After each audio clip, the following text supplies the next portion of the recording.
के क्षत्रिय बैठे हैं नहीं, जरा लगाइए आवाज दिल्ली से बाहर तक जानी चाहिए। भारत माता की जय, भारत माता की जय। मंच पर आसीन भैया, ये सामने खड़े हुए चुप हो जाओ। सामने का स्थान कृपया खाली कर दीजिए, सामने का स्थान खाली कर दीजिए। पीछे भी आपके भाई लोग ही बैठे हुए हैं, फोटो खींच बैठ के बना लो। क्या मंच पर आसीन बैठ जाओ, यहीं बैठ जाओ। यहाँ से सांसद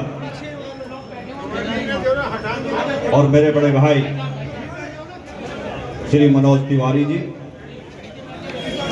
मंच पर आसीन यहाँ इसी क्षेत्र से एमएलए भाई जितेंद्र महाजन जी,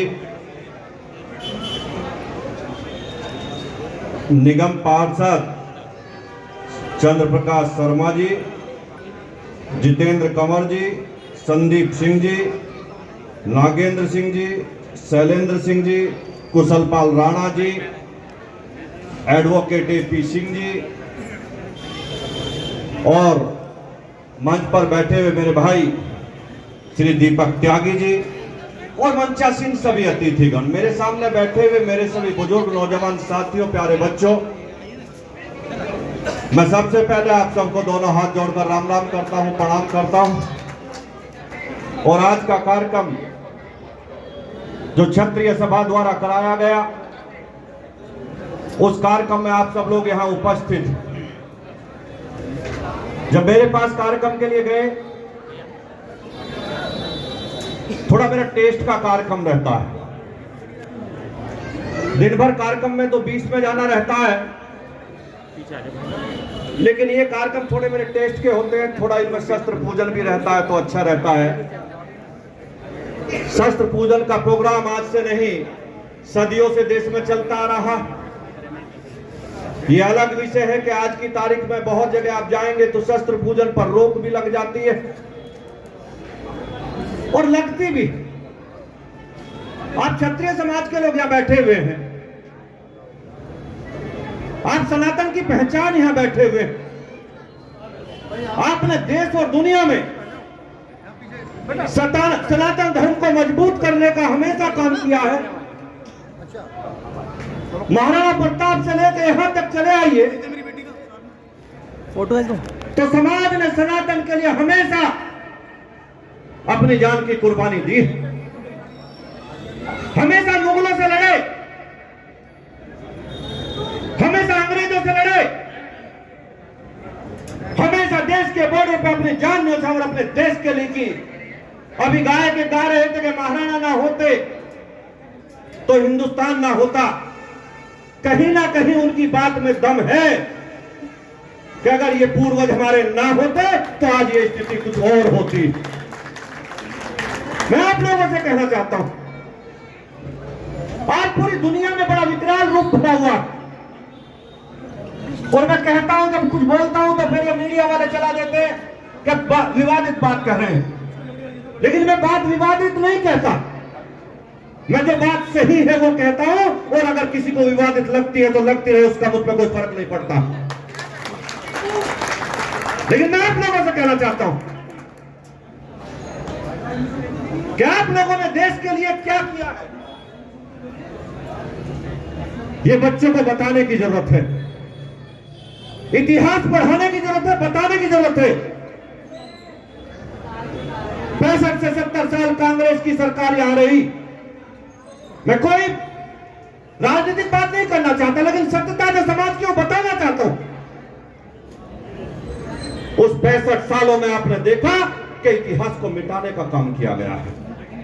उसी इतिहास में औरंगजेब गौरी का नाम 150 बार होगा, लेकिन महाराणा प्रताप और पृथ्वीराज का 3 बार नाम होगा।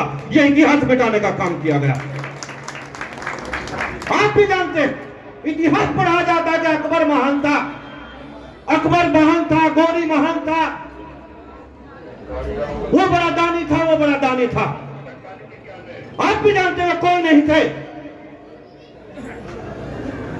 वे बाहर से आए हुए 2-2 टके के गुंडे थे और कुछ भी नहीं थे जिन्हें बहन बताया गया यहाँ। जय श्री राम। आप यहाँ शस्त्र पूजन के कार्यक्रम में आए। मैं आप लोगों से कहना चाहता हूं, अभी मैं पिछले साल एक शस्त्र पूजन के कार्यक्रम में कहा था कि आप लोगों को शस्त्र मजबूत रखने चाहिए, आप लोगों को लड़ाई लड़नी पड़ेगी।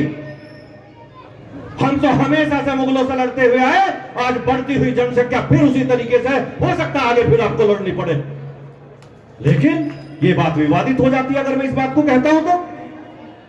आप देख रहे हैं आज क्या हो रहा है इजराइल के साथ, क्यों नहीं देखते आप? आज हमास के चंद गुंडे, चंद आतंकी निर्मम हत्या करने में तुले हुए हैं, मां के पेट चीर कर बच्चे निकालने का काम कर रहे हैं, लोगों को मारने का काम कर रहे हैं, बुजुर्गों को मारने का काम कर रहे हैं। इतना आता था ये काम अगर कोई कर सकता है तो केवल मुगल कर सकते हैं और कोई नहीं कर सकता इतना गंदा काम। लेकिन मैं आप लोगों से कहना चाहता हूं कि आप लोगों ने हमेशा समाज की लड़ाई लड़ी है, और समाज एक जाति का नहीं, आपने 36 जातियों की लड़ाई लड़ी है। आप उस लड़ाई को हमेशा लड़ते रहेंगे, क्षत्रिय अपने इतिहास के साथ चलते रहेंगे। मैं आप लोगों को कहना चाहता हूं कि इतिहास से अगर आपका नाम निकाल दिया जाए, क्षत्रिय का नाम निकाल दिया जाए, तो इतनी मोटी इतिहास की किताब 2 पन्नों की नहीं बचेगी, ये आप भी जानते और मैं भी जानता हूं। क्षत्रियों का इतिहास मिटाने वाले मिट जाएंगे, लेकिन ये इतिहास कभी नहीं मिटेगा दोस्तों। कमजोरी की बात मत करना, कमजोरी से मत रहना, बच्चों को पढ़ाइए, लिखाइए, आगे बढ़ाइए। बच्चे अपने देश की सेवा करें, अपने परिवार की सेवा करें, अपने बड़ों का सम्मान करें, ये सिखाइए। और बच्चों को बताइए कि दुनिया में कहीं भी जाए, हम लोगों का खून वो है कि हमें देश की सेवा करनी है, समाज की सेवा करनी है, अपने बड़े बुजुर्गों की सेवा करनी है। संस्कार होने चाहिए, और आप भी जानते हैं कि संस्कार हम मां के पेट से लेकर आते, जमीन पर आकर संस्कार कभी नहीं मिलते दोस्तों। आपने देखा होगा कि जब मां गर्भवती होती है तो हमारी बूढ़ी अम्मा क्या कहती है? हमारी बूढ़ी अम्मा कहती है जिस कमरे में बहू सोएगी उसमें भगवान रामचंद्र जी का फोटो लगा देना, कृष्ण जी का फोटो लगा देना, सीता मैया का फोटो लगा देना, महाराणा प्रताप का फोटो लगा देना, जिससे गर्भ में पलने वाला बच्चा जब पैदा होगा तो उनके जैसे संस्कार लेकर आएगा। ये इसलिए लगाई जाती है। जय श्री राम। आज अलग बात है, कुछ घरों में आजकल मॉडर्न तरीका चल रहा है, सलमान खान, आमिर खान का फोटो लगाते हैं, लेकिन आज भी घर में अगर जरूरत है तो महाराणा प्रताप, पृथ्वीराज चौहान और भगवान श्री रामचंद्र जी के फोटो की जरूरत है, सीता मैया के फोटो की जरूरत है। अपने घर में जाइए और बच्चों को ये संस्कार देने का काम करिए, बताने का काम करिए। मैं हमेशा कहता हूं, एक माँ अगर सबसे ज्यादा प्यार करती है तो अपने बेटे से करती है, एक बहन अगर सबसे ज्यादा प्यार करती है तो अपने भाई से करती है। हम अधिकतर लोग गांव देहात की पृष्ठभूमि से जुड़े हुए लोग हैं। आप भी जानते हैं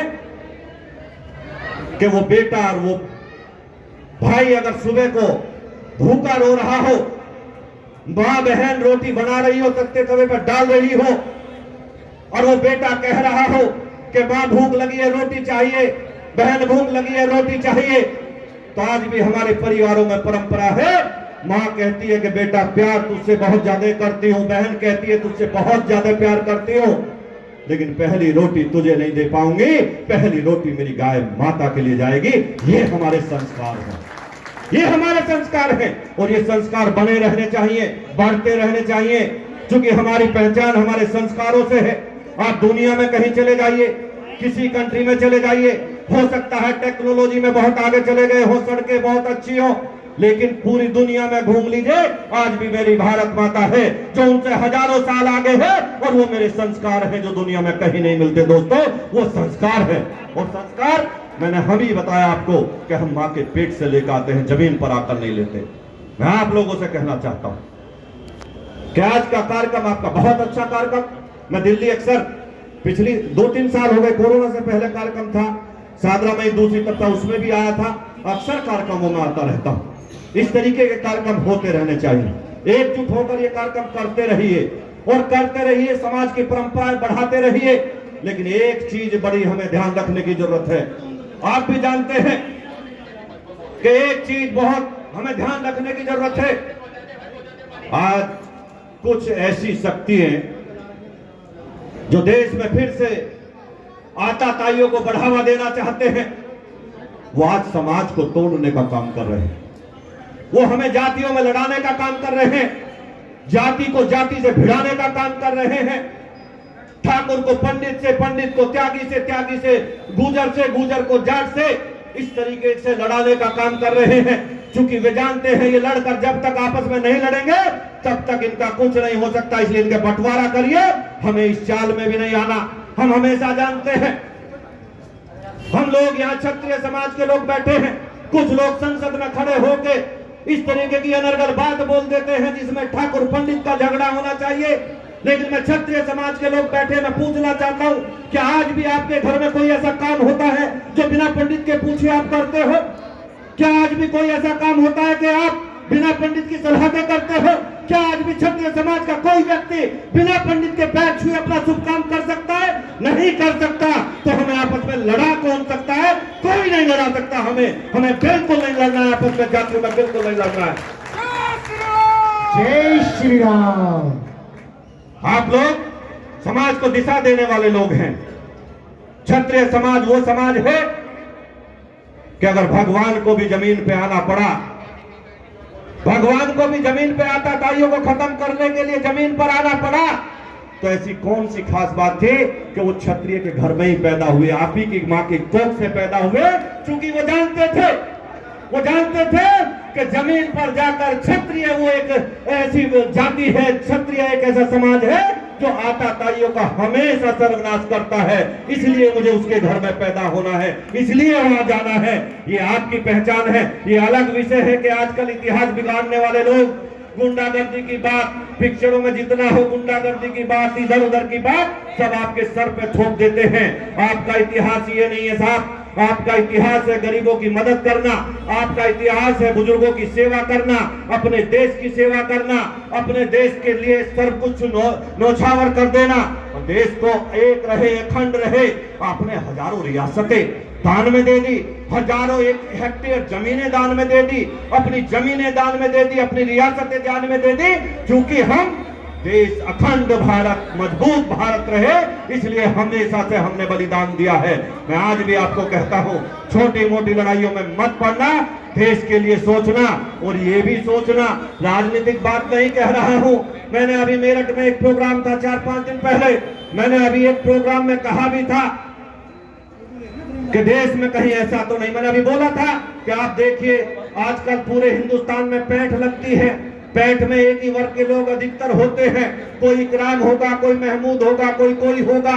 लेकिन जब शाम को पैठ में 5 से 6 बजे का टाइम होता है, अभी बड़ी न्यूज बनी, लोगों ने कहा ये गलत बयान है, लेकिन मैं आज भी अपने बयान को दोहराना चाहता हूं। वो 100% सही बयान है।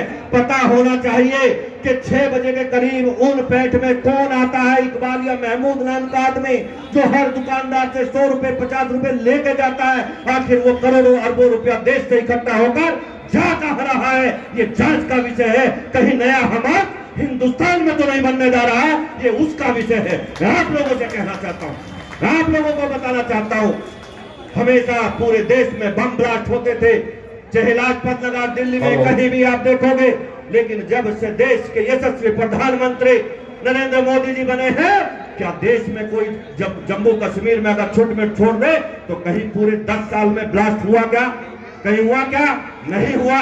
क्योंकि देश मजबूत हाथों में है और मजबूत हाथों को और मजबूत बनाने के लिए क्षत्रिय समाज के लोग उनके साथ खड़े रहेंगे, कंधे से कंधा मिलाकर साथ खड़े रहेंगे। बहुत बहुत धन्यवाद।